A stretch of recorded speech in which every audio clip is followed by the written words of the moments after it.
मजदूर संघ तरफ मुख्यमंत्री कृतज्ञता ज्ञापन पाचिका संघ वेतन 3000 टका वृद्धि कौन कहे आज प्रथम राज्य सरकार को धन्यवाद देवु तांकर जो वेतन वृद्धि होती पाचिका भौणी मानकर आम आज सकाळु जाइलु माननीय मुख्यमंत्री विभागीय मंत्री को मध्य धन्यवाद देचु जे आमर डिमांड जो अच्छी भारतीय मजदूर संघर सर्वनिम्न 18,000 ताकू भी लागू करा जाऊ सामाजिक सुरक्षा से दि जाऊ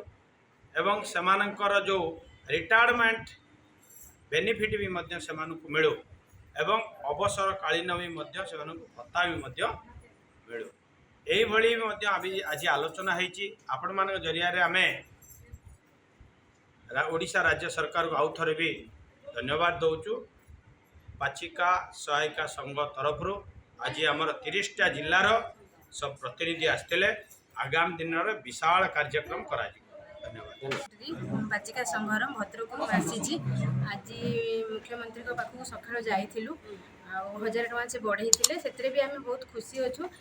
आमर जो 9 दफा दाबी जन के आसी गोटे कौन करेंगे बोली कहते